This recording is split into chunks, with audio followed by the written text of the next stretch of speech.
दोस्तों, कोंकण रीजन की जितनी तारीफ की जाए उतनी कम है। इस रीजन के हरे भरे जंगल, दूर से झरने और जीवन से भरपूर नदियां इसकी खूबसूरती पे चार चांद लगाती हैं।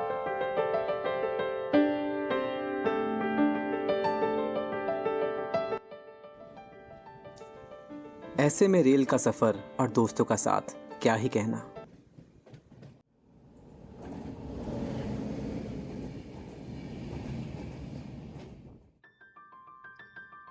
और आज हम आपको लेकर आए हैं कोंकण के दिल के नाम से जाने वाले शहर में, रत्नागिरी में।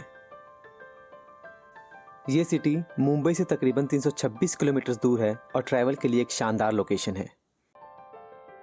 रत्नागिरी का जायका चखने के बाद हमने one of the most famous locations Ratnadurg visit करने का डिसाइड किया। यहाँ क्या ये म्यूजियम टिकट वहाँ से मिलेगा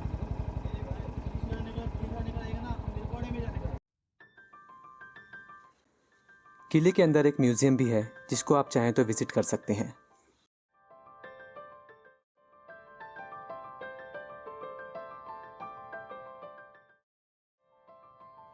इस किले के बीच एक माँ भगवती का पावन मंदिर भी है।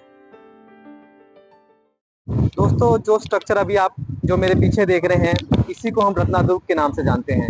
और इसको देख के मेरे मन से सिर्फ एक ही भाव आता है, क्या बात है। बहुत ही खूबसूरत और बहुत ही स्ट्रेटजिक लोकेशन है इस फोर्ट की।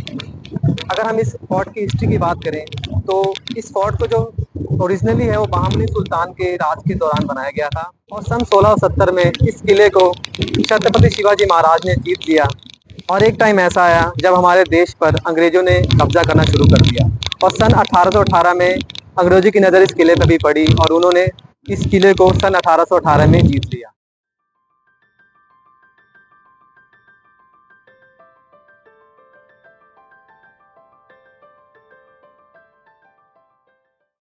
दोस्तों, अगर इस फोर्ट की अगर मैं तारीफ में मैं कुछ कहना चाहूँ तो मेरे लिए शब्द कम पड़ जाएंगे। आइए आप खुद ही अपनी नज़रों से इस फोर्ट की लोकेशन को देखिए और इसके आसपास की खूबसूरती को देखिए।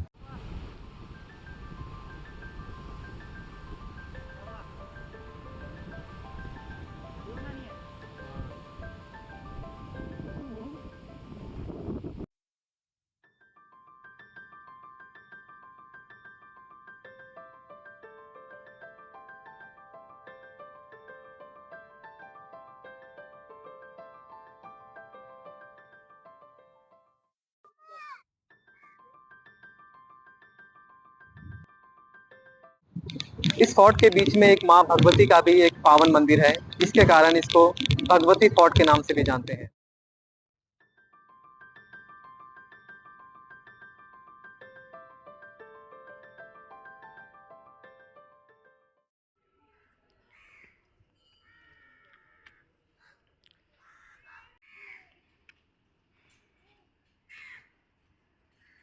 दोस्तों, जो अभी आप मेरे पीछे मंदिर देख रहे हैं, इसको माँ भगवती मंदिर के नाम से जानते हैं।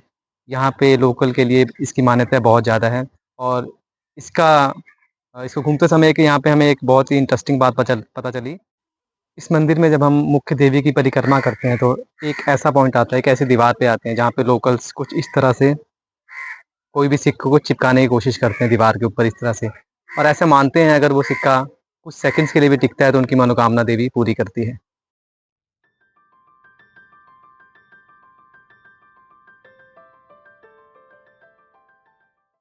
इस किले को घूमते समय हमें कई बुर्ज दिखाई पड़ते हैं और शायद ये किले के चारों ओर नजर रखने के लिए बनाए गए होंगे।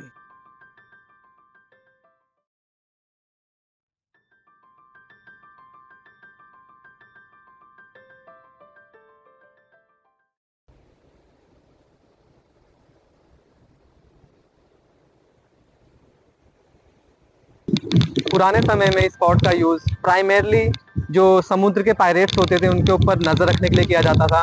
कहीं कहीं से कोई हमला तो नहीं कर रहा, इसका ध्यान रखने के लिए एक स्ट्रेटजिक एक बहुत ही परफेक्ट लोकेशन प्रोवाइड करता था। हम आपको सजेस्ट करेंगे कि किला घूमने के बाद यहाँ पर थोड़ा टाइम ज़रूर बिताइए, क्योंकि आज की हेक्टिक लाइफ में ऐसे खूबसूरत पल हमें कम ही नसीब होते हैं।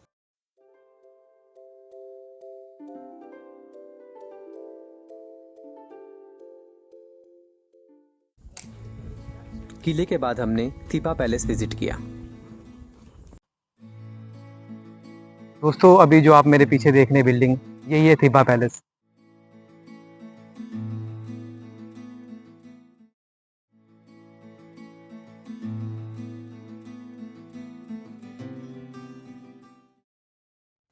इस पैलेस का निर्माण 1910 में अंग्रेजों द्वारा बर्मा के किंग को हाउस अरेस्ट करने के लिए बनाया गया था। यह एक 3 स्टोरी स्ट्रक्चर है। इसकी सेमी सर्कुलर वुडन विंडोज एक मेन अट्रैक्शन है। इसके पहले फ्लोर पर एक डांसिंग हॉल है।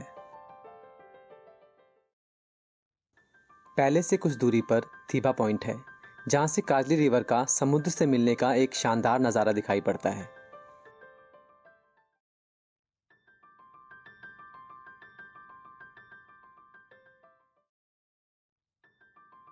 यहाँ से हमें एक छोटा सा मैंग्रोव फॉरेस्ट भी दिखता है, जिसे काजली मैंग्रोव्स के नाम से जानते हैं।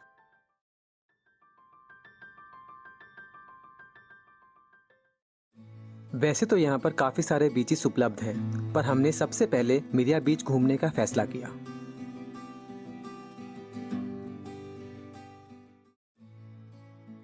यकीन ही नहीं होता, ये शिप कभी एक डीजल कैरियर था, और जब 2020 में साइक्लोन निसर्ग आया तो इस शिप का ये हाल हो गया।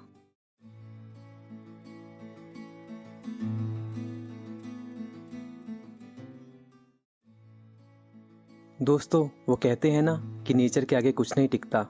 आप इस शिप को ही देख लीजिए।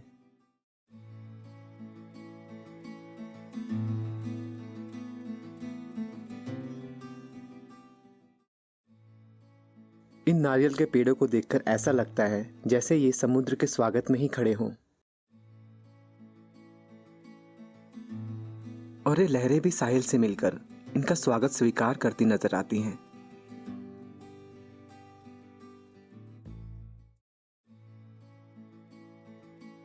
इन पेड़ों पे लगे नारियल के गुच्छों को देखकर हमारा मन ललचा रहा था। और शायद हमारी किस्मत बहुत अच्छी थी कि पास में ये अंकल कुछ देर पहले ही इन नारियलों को तोड़कर सजाकर बेच रहे थे, और हम भुक्खड़ इस मौके को कैसे जाने दे सकते हैं।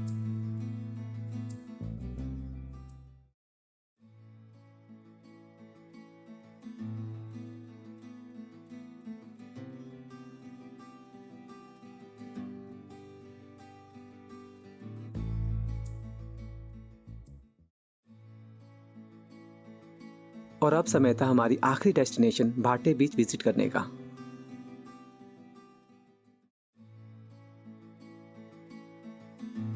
इसमें कोई शक नहीं कि यह रत्नागिरी की एक फेमस लोकेशन है, और यहाँ पर शाम को काफ़ी लोग एंजॉय करने आते हैं।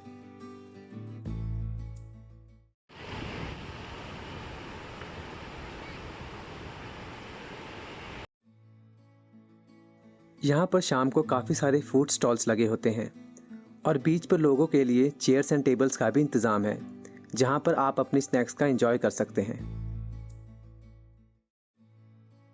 मुझे ध्यान आया कि मेरे भुक्खड़ दोस्त काफ़ी टाइम से दिख नहीं रहे थे, और जब मैंने ध्यान से देखा तो वे छुपकर भेलपूरी के मज़े उड़ा रहे थे।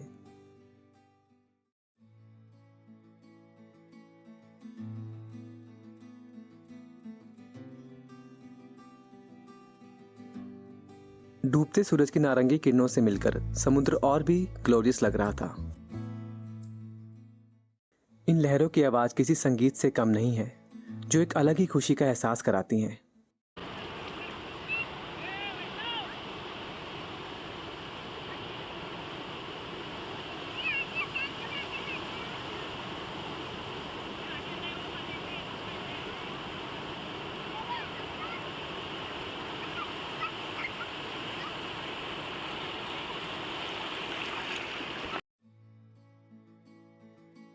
और बीच पर नंगे पांव चलने की अपॉर्चुनिटी हम कैसे मिस कर सकते थे।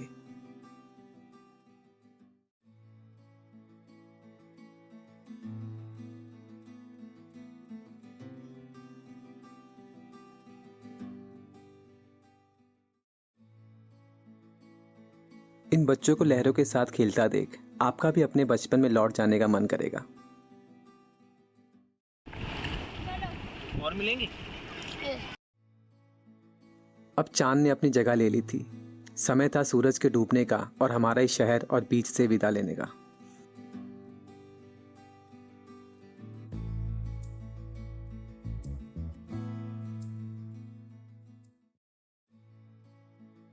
और जाते जाते मेरा दोस्त 2 लोगों का खाना अकेला निपटा रहा था।